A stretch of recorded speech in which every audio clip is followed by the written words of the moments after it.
Salut à tous, aujourd'hui avec Calibra, on va essayer de répondre à une question qu'on nous pose souvent, à savoir les tonalités des détecteurs. Qu'est-ce que c'est un détecteur multiton? Qu'est-ce qu'un détecteur monoton? Et on va vous montrer aussi avec une quinzaine d'appareils de toutes marques. Là on a de l'EDS, de DTEC, on a du Tesoro, on a du Minela, du Technetics, du Fisher, il y a un XP qui se balade, du Garrett et même des entrées de gamme type Bounty Hunter. On va vous montrer un petit peu le bruit que fait une cible hautement conductrice. Là on a pris une grosse pièce en alu, donc quelque chose qui fait généralement de l'aigu sur un multiton. Un médium, c'est une petite 50 centimes du commerce, donc c'est moyennement conducteur parce que c'est un alliage. Et une boucle en fer qui traditionnellement va être coupée ou va sonner en grave. Donc on va commencer tout de suite. Tiens. Le premier appareil, c'est le DTEC EDS 2+. Il faut savoir qu'on aura les mêmes réactions sur un winner et un richer. Donc je l'allume. Vas-y, passe la boucle. Là, typiquement, c'est un appareil monoton, donc il ne sonne pas en grave le fer. Par contre, le son coupe plus vite. Il sonne que d'un côté. C'est ce qu'on appelle la coupure des ferreux. C'est typique ces appareils monotons. Voilà, au bout d'un moment, on ne l'entend plus. Et les autres cibles, donc une hautement conductrice et faiblement conductrice. Voilà. Et l'autre, maintenant, montre. On entend le bruit qu'elle fait. Et vous avez vu, plus on éloigne, plus le bruit s'en va. Le bruit est le même parce que c'est un appareil monoton, donc il fait une type de tonalité. Par contre, à noter que plus on s'éloigne, plus le bruit est faible. Vous allez voir sur d'autres appareils, le bruit est amplifié pour les petites cibles en profondeur. Là, ce n'est pas le cas. Comme ça vous donne une idée un petit peu de la profondeur de la cible. Là, le premier, c'est un monoton, l'EDS. Le deuxième, on va passer sur un appareil encore monoton chez Tesoro. Il faut savoir que la marque américaine Tesoro, elle fait généralement que du monoton. En multiton, de souvenirs, il n'y a que l'invincible dans un des modes où on peut passer en grave. Donc voilà, donc là je l'allume, on y va. Vas-y, passe. La boucle, on ne l'a pas du tout, on entend bien la crachot des ferreux, vous voyez, comme sur le DS. Plus vite maintenant, et là on ne l'a plus du tout, vous voyez, ça coupe. Ça fait le bruit d'une bonne cible, mais que d'un côté. Maintenant passe la hautement conductrice, l'alu. Je vais te mettre un peu plus de puissance quand même. Voilà, pour que ça s'entende. Très bien, passe l'autre. Et elle va faire le même bruit parce que c'est un monoton. Voilà, très bien. Maintenant, écarte-toi pour montrer un peu si ça... Non, va un peu plus profond, voilà. Va un peu plus... Là, vous voyez la différence avec le DTEC? L'intensité sonore est toujours la même, quelle que soit la profondeur. Donc, on a un peu plus de mal, en fait, à déterminer la profondeur. Parce qu'en fait, c'est fait pour amplifier... les petites cibles. C'est-à-dire qu'une petite cible en profondeur, vous allez entendre aussi distinctement qu'une cible qui n'est pas en profondeur, qui est près du sol. Ça vous permet de ne pas manquer certaines cibles. Et d'un autre côté, vous perdez l'impression de profondeur, ce qui peut être un peu gênant. Donc là, vous avez vu la différence entre deux appareils monotons sur l'impression de profondeur. Maintenant, on va tester un autre appareil monoton, une légende, le Redoutable. Donc c'est pareil qu'un EasyGold, c'est chez Tesoro aussi. Et lui, vous allez voir pourquoi. Parce qu'en fait, chez le Redoutable, on a le fameux bruit de canard. Alors vas-y, passe, le fer. Vas-y plus vite. On entend, il coupe, mais c'est un petit peu moins distinct. C'est un peu le problème de certains 18 kHz. Ça peut arriver de trouver des ferreux. Il faut une meilleure oreille sur un Redoutable. Mais vous allez voir la qualité sonore comme elle est nette. Vas-y.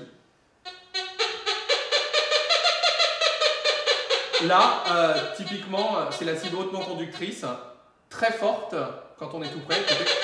Et plus on s'éloigne, plus la cible est bonne. Et vas-y, sur la petite cible maintenant.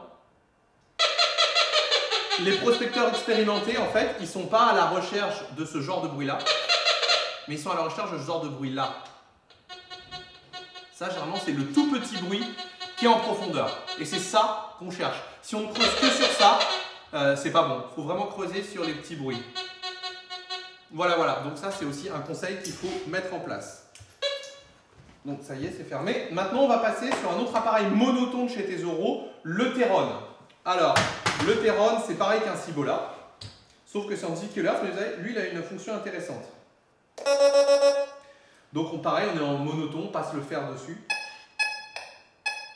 Donc pareil, la coupure des ferreux. Et maintenant, on a... Vas-y, passe... et l'autre cible, maintenant. Rapproche-toi. Là, j'ai mis un peu trop de discret.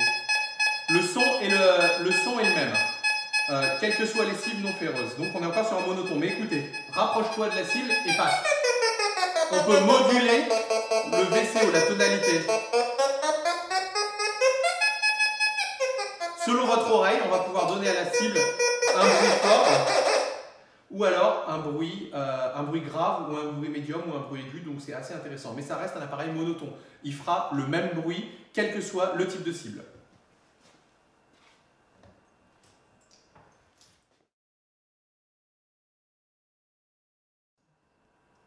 Après les appareils monotons, on va faire maintenant les appareils multitons haut de gamme. On va commencer par le Minelab Xterra. Il est là. Alors Minelab Xterra, c'est un appareil sur lequel on peut régler 1, 2, 3 ou 4 tons. Donc on peut le mettre en monoton ou en multiton, on a le choix. Il faut savoir que chez Minelab, c'est un petit peu des bruits très électroniques. On dit souvent que c'est des bruits de robots, donc c'est R2D2, la guerre des étoiles. C'est surtout valable sur les Safari, les iTrack. Là, sur un Xterra, c'est un petit peu plus net, mais vous verrez quand même que c'est très, on va dire, électronique le bruit. Alors, on y va. On va commencer à se mettre en mode monoton. Donc là, j'ai mis mode 1 ton. Hop, on va regarder. Là, j'ai mis 4 tons. On va mettre qu'un ton. Vas-y, passe toutes les cibles vite fait. Là, le fer carrément enlevé. Et là, les deux cibles font le même bruit. Très bien. Maintenant, on va passer en mode 3 tons.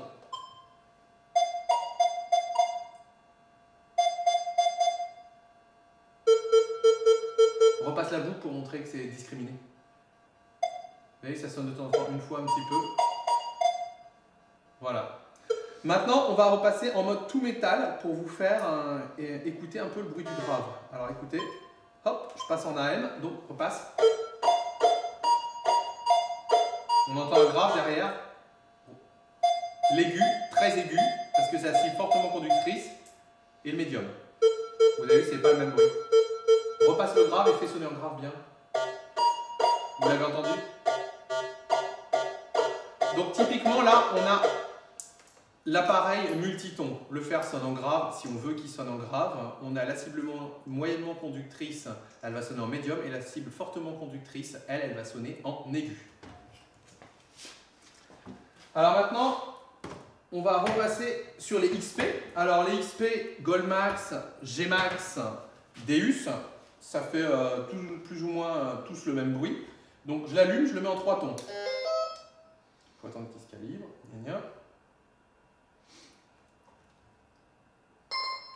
Alors mets-nous du fer pour voir. Plus vite. Là le fer, on peut faire monter le volume fer si on veut écouter. Donc c'est un peu comme dans Minelab. Là on fait varier le volume du fer. Vous verrez que la fonction volume fer, on l'a dans pas mal d'appareils, comme chez Technetics, Fisher ou Garrett. C'est-à-dire qu'on fait varier en fait le volume sonore du fer. On l'a même sur un appareil bas de gamme comme l'Eurotech Pro. Alors maintenant, regardons, alors vous entendez un petit peu l'aigu, la haute conductivité sonne en aigu. Sur un XP, vous avez ça. Haute conductivité aiguë. Moyenne conductivité, maintenant, moyenne conductivité. Médium. On avait pas mal de clients quand on vendait du XP qui en fait se contentaient de ne creuser que sur l'aigu, ce qui est une erreur. Il faut vraiment creuser sur le médium et sur l'aigu. Pas ne creuser que sur ça, mais aussi creuser sur le médium. Alors maintenant, sur les XP, en fonction des évolutions, l'appareil en fait allait amplifier le son sur les petites cibles. Alors vas-y, passe ta cible tout près et passe-la loin, éloigne-toi. Et là, vous voyez que le son est plus faible si on s'éloigne. Voilà, donc ça, vous retrouvez à peu près toutes ces choses-là sur les appareils. Et on peut même sur certaines machines comme les AK ou même les GTI 2500, on peut amplifier le son des petites cibles, avoir un boost sonore, ce qui vous permet de ne pas manquer la cible. Voilà, parce que là, on est sur les hauts de gamme. Ça, sur les monotons, on ne l'avait pas, et sur les entrées de gamme, on ne l'aura pas non plus. Donc, voilà. Alors, maintenant, on va passer à un appareil très sympa et très apprécié en France, c'est le G2. Le G2, il a été fait par le même ingénieur que celui qui a fait le redoutable, c'est Dave Johnson. Il est passé de T0 à Fisher. Donc c'est un appareil qui va reprendre les mêmes sonorités plus ou moins que le redoutable, sauf qu'au lieu d'être monoton, maintenant il va être multiton. Alors on l'allume. Il s'allume. On va mettre un petit peu de discrimination. Hop. Donc, alors vas-y, mets-nous un petit peu de... On reconnaît le bruit du canard sur le fer. Donc maintenant, ce qu'on va faire, on va mettre de la discri. Alors écoutez, hein, vas-y, repasse. Il sonne en grave. Maintenant, on va passer sur les autres cibles. Vas-y.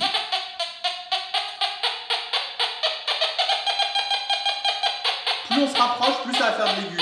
Et plus ça va être profond, plus ça va être médium. Et maintenant, l'autre cible.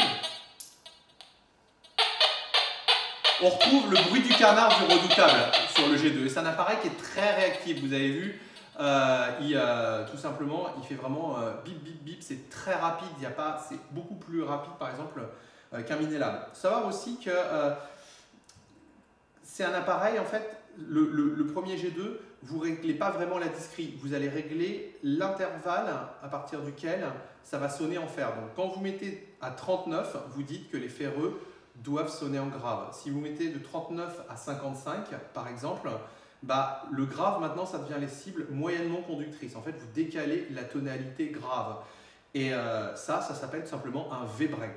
Mais vous n'avez pas une vraie discri sur le G2. Par contre, sur la nouvelle version, le G2 UPG, vous avez toujours ce V-break, c'est-à-dire que vous choisissez à partir de quel niveau le grave s'applique, si c'est juste pour les ferreux ou les cibles faiblement conductrices. Mais aussi, vous avez une vraie discri dans le G2 UPG, en plus du V-break. Donc c'est la grosse différence entre les deux.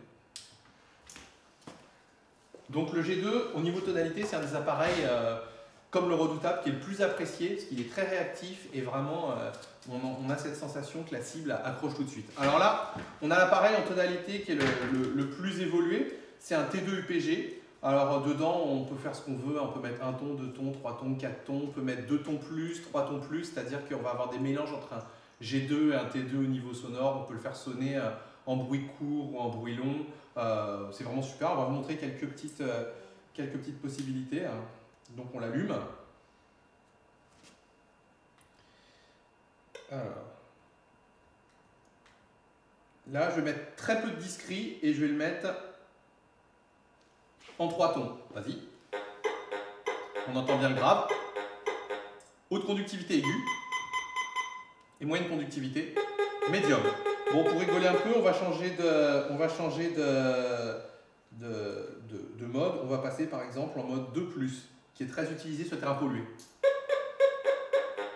On entend toujours notre grave. Et maintenant, on passe les autres cibles. Vous avez vu qu'on retrouve un petit peu le bruit du G2.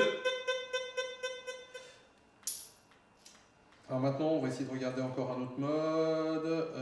Le mode fast, qui est le mode rapide, passe pas le ferreux, mais passe juste les autres. Et va très vite.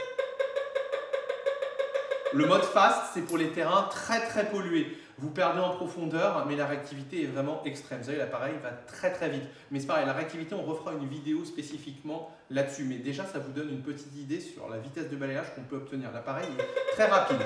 Voilà. Et après, si jamais on passe sur un mode comme le mode boost, on va dire le BP ou le CL, allez le CL, et là, il va falloir que tu passes doucement. Non, pas les ferreux. Vous avez vu?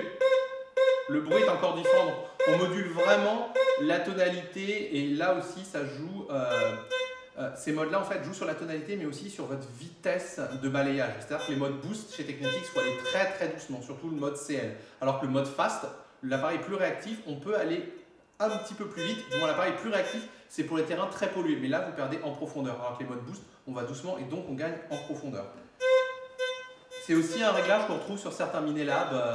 À savoir terrain pollué, trash density, low et high, c'est à peu près le même concept. Dernier appareil, le Garrett AT Pro. Les Garrett, c'est des appareils qu'on ne présente plus, c'est parmi les marques les plus vendues au monde. L'AT Pro, c'est un appareil qui est assez intéressant, bien que lourd et peu réactif. Il a plein de choses qui séduisent les prospecteurs, comme le fait que le boîtier soit étanche. Par contre, là où ça pêche un petit peu, Garrett, c'est sur la réactivité. Ça paraît qu'ils sont lents et la qualité sonore n'est vraiment pas terrible. Par exemple, le plus connu, c'est le Garrett ACE avec son bruit de cloche, donc on va en reparler après. Le bruit n'est pas très net, donc on va l'allumer. Donc c'est un appareil qui propose quand même des choses intéressantes comme pouvoir régler le volume fer. Voilà, bon, on y va, vas-y, passe. Le grave, pas de problème, on l'a. Maintenant l'aigu. Recule-toi. Recule jusqu'à ce qu'on l'ait plus. Là, vous avez vu, d'un coup, on n'a plus la cible. Donc c'est pareil, il n'y a pas la cible est amplifiée. C'est-à-dire que votre pièce, qu'elle soit à 5 cm de profondeur ou 20 cm, elle sonne de la même manière. Donc encore une fois, ça peut peut-être vous tromper sur votre oreille. Et maintenant, là où on a un problème, c'est la moyenne conductivité. C'est la plupart des cibles qu'on va trouver, les petites monnaies, les alliages, les pièces un peu profondes. Voilà, ce qu'on trouve généralement, c'est très bien que les indices de conductivité, c'est entre 40 et 60. C'est toujours dans ces choses-là, les cartouches même. Et vous allez voir le bruit que ça fait. Vas-y. Un peu plus vite. Rapproche-toi. Il sature typiquement. Et c'est un appareil qui est très lent, mais encore une fois, on parlera de réactivité plus tard. Donc, c'est un peu le souci qu'on a avec ça, sinon ça reste une bonne machine.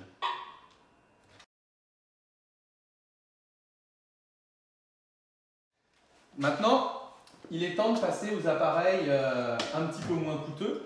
On va peut-être commencer par l'Alpha 2000. Vas-y. Non, tiens, commence par la CE. Ça va être plus sympa, parce que jusque-là, la CE, c'était quasiment les seuls appareils vendus. Et puis, vous allez retrouver certaines choses qu'on vient de présenter dans la T-Pro. On l'allume. Donc, ça, c'est un ACE 250. Donc, je le mets en mode tout métal pour pouvoir vous faire écouter toutes les différences. Donc, on y va sur du grave. Un peu plus vite. Vous avez vu, ça sature, comme l'autre. Donc, l'appareil est très lent, mais ça, vous avez déjà pu le voir dans certaines vidéos. Ah, vas-y, sur la haute conductivité. Le bruit est net. Pareil, dès que c'est de la haute conductivité, il n'y a pas de souci. Le bruit de jukebox, le bell tone. La petite histoire du bell tone, c'est que c'est un ton qui était mis sur le GT 2500 et ça faisait un peu le bruit d'une machine à sous à Las Vegas, aux États-Unis. Donc, quand vous aviez un son comme ça voulait dire que vous pouviez y aller. C'est-à-dire qu'une cible très fortement conductrice, une grosse pièce en argent. Mais on sait tous que malheureusement, en Europe, ce n'est pas comme aux États-Unis. Vous avez des cibles qui sont très petites. On a une histoire métallique très complexe. On a 3500 ans d'histoire métallique, donc on a des alliages, des choses mélangées, très petites, on a des terrains très pollués. Donc on n'a pas que des hautes conductivités en son, mais on va avoir des sons, comme on dit, très pourris parce qu'on a des cibles pas faciles à détecter. Alors on y va, vas-y, montre-nous la petite cible. Et plus vite maintenant. Et voilà, ça sature, ça y est, déjà. Et le bruit est vraiment pas terrible. Maintenant doucement. Le bruit est pas terrible. Et dès que tu vas un peu vite, recommence. Voilà, ça sature déjà. C'est pareil, comme l'appareil n'est pas du tout réactif, si vous mettez un clou à côté d'une monnaie, généralement il va bloquer parce qu'il ne va pas voir les deux, parce qu'il n'est pas assez rapide, ça va le faire saturer. Ça n'en reste que la CE250 a été de 2005 à 2012, ça a été l'appareil le plus vendu en France. Maintenant, il a été supplanté par un autre, c'est l'Alpha 2000. L'Alpha 2000, disons qu'en termes de performance, c'est la même chose qu'un ACE 250. Il est un peu plus léger, un peu mieux fini. Par contre, vous allez voir la grosse différence sonore. Pour le même prix, vous avez ce son-là. Allez, vas-y sur le fer. Il va très vite maintenant. Donc on a bien un grave, un peu avec un aigu de temps en temps. Vous avez vu, c'est rapide, ça sature jamais. La réactivité est vraiment très intéressante. Maintenant, sur de l'aigu. Très vite maintenant. Jamais il sature. Et maintenant, le moyen de gamme, du moins la moyenne conductivité, jamais ça sature. Donc sur un terrain très pollué, l'Alpha, malgré un prix de 200 €, il va faire beaucoup mieux qu'un ACE 250. Un terrain pollué, typiquement, c'est un champ où on trouve un peu plus de choses. Dans un endroit où il y a plein de clous, ça va être beaucoup mieux qu'un ACE. Donc, vous voyez que la qualité sonore, c'est vraiment important. C'est ce qui a permis à l'Alpha 2000 de s'imposer par rapport au Garrett. Maintenant, l'Alpha 2000, depuis 2012, ils en font plus de 2000 par an. C'est beaucoup plus que les ACE. Et rien qu'en France, parce que tout simplement, grâce à la qualité sonore, bon, il y a un peu la qualité de fabrication, la réactivité, mais sinon, en termes de performance, c'est pareil qu'un ACE. Voilà, il y a les mêmes réglages, on choisit quel métal on enlève.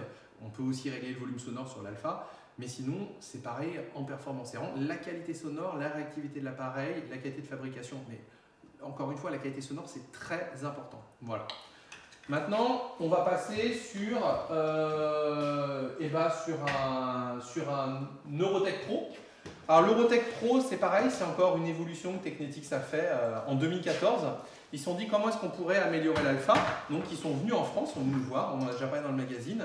Et Tom Walsh, le président de Technetics, nous a demandé comment est-ce qu'on pourrait faire pour vraiment vendre encore plus de détecteurs et surtout concurrencer l'Euro ACE de Garrett qui venait de sortir. En fait, l'Euro ACE, qu'est-ce que c'est? C'est un ACE 250 sur lequel on a mis un disque de 27 cm et où ils ont monté légèrement la fréquence, mais ça n'a aucune incidence sur les performances. Aujourd'hui, l'Euro ACE vient d'être remplacé par le 400i. Ils ont encore remonté légèrement la fréquence, mais comme vous avez pu le voir dans le magazine, ça n'a aucune incidence sur les performances. Donc, comment est-ce qu'ils pouvaient améliorer encore leur entrée de gamme, l'Alpha 2000? Tout simplement, qu'est-ce qu'ils ont fait? Ils ont gardé la même fréquence. Ils ont mis un disque 27 cm W2 qui permet de faire un peu plus de plage, mais écoutez le bruit. Vas-y. Donc le fer est parfaitement enlevé. Ah, attendez, on va peut-être mettre un peu de discrimination quand même. Parce que là, on est à 39 de discri. On va mettre ça. Vas-y, passe. Sur même un gros ferreux, vous voyez, ça sonne grave. Repasse la boucle en fer. Pas de souci. Et maintenant, passe les autres. On a un aigu. Et un médium. Vas-y. Ah, on reconnaît le bruit du G2 qui était celui du redoutable, le bruit de canard. Alors très intéressant aussi, sur l'Eurotech Pro, on a le volume fer. Alors regardez, hein, c'est simple.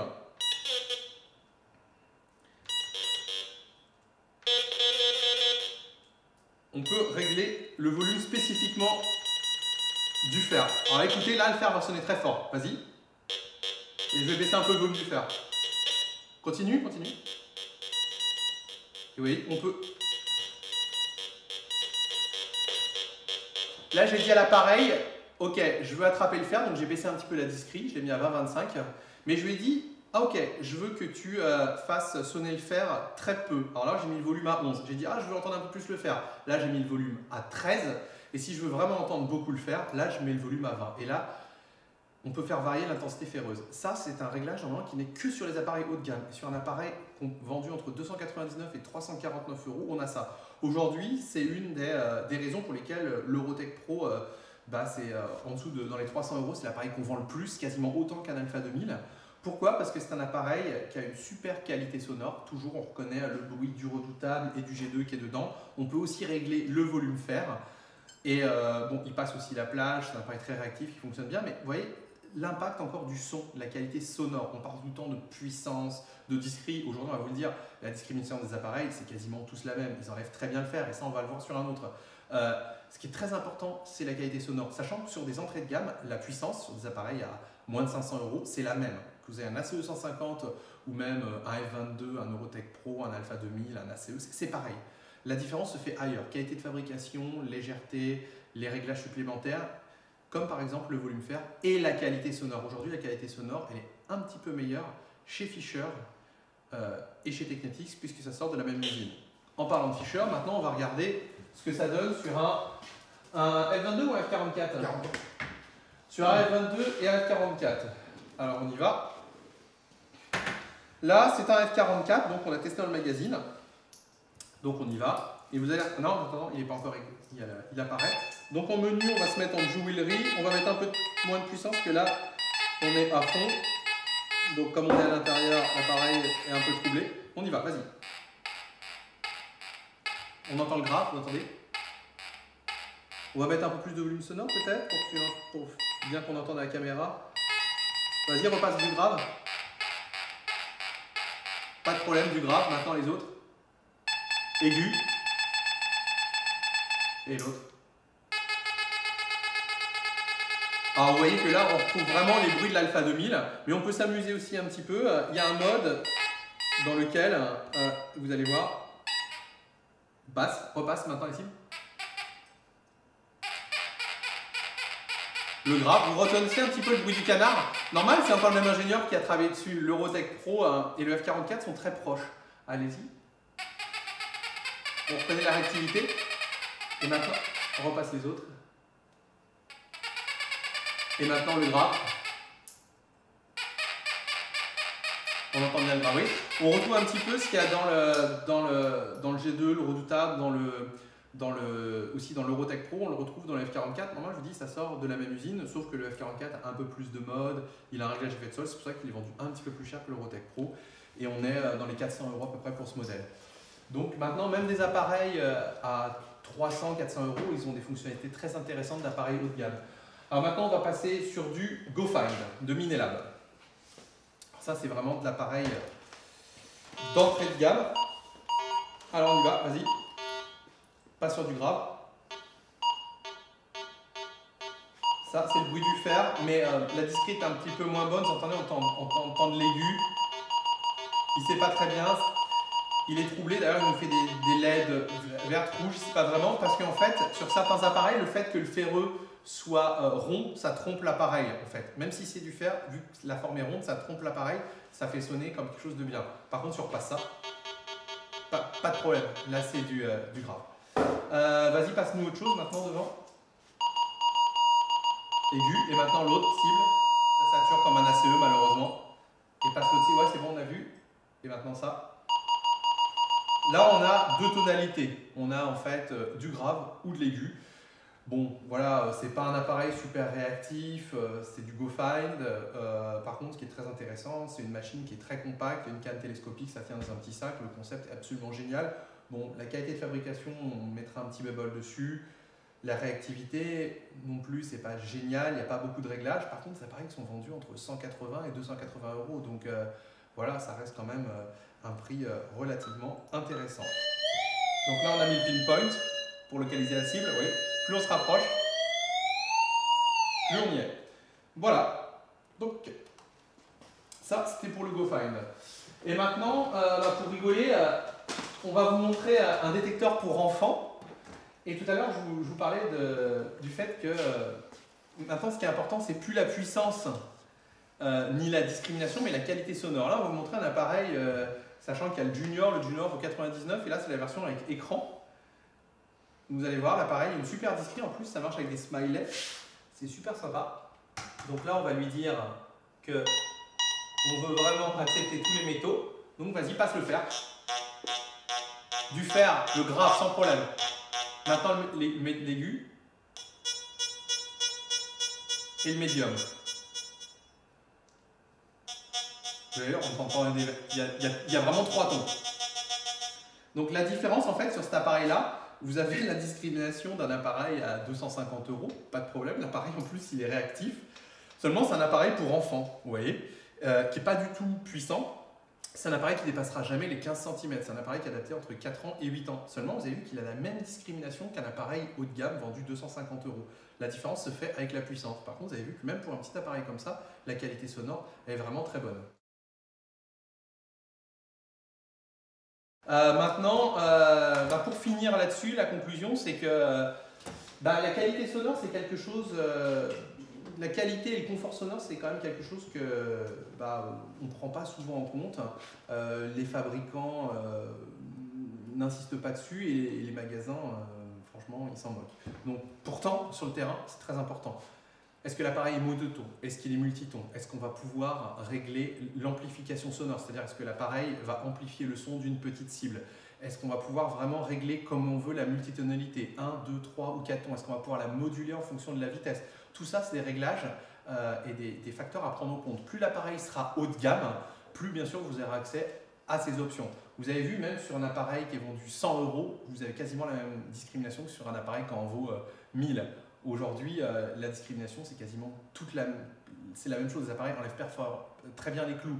La puissance, sur les appareils bas de gamme, c'est la même. Mis à part sur le tout petit, là, c'est clair qu'il est bridé pour les enfants. Sur les appareils haut de gamme, on gagne un petit peu en puissance, en réglage. Mais là, vraiment, vous avez la différence. Là, on voit une différence flagrante entre les appareils, c'est sur cette qualité sonore. Est-ce que l'appareil va nous faire un ding, ding, ding, pas agréable, ça va vous casser les oreilles? Est-ce qu'il va même avoir un volume sonore? Aujourd'hui, on a des appareils qui sont vendus très chers, qui n'ont pas de volume sonore. Dans toutes les marques. Même un ACE 250, ça fait 10 ans qu'on dit à Garrett de mettre un volume sonore. Il n'y a aucun ACE qui a le volume sonore réglable, ça on ne comprend pas. alors que même un appareil comme l'Alpha 2000 qui est vendu beaucoup moins cher, il l'a. Donc la qualité sonore, le fait qu'il soit monoton, multiton, c'est vraiment un facteur à prendre en compte lors de votre achat, peut-être même plus que la puissance et que la discrimination, surtout si vous prenez un entrée de gamme. On espère que maintenant vous pourrez un petit peu mieux apprécier ce que c'est que comment sonne un appareil, parce que c'est vrai que c'est un facteur qu'on ne peut pas juger parce que c'est pas sur le papier, on est obligé de l'entendre et c'était le but de cette vidéo. Et il y en aura beaucoup d'autres. À la prochaine.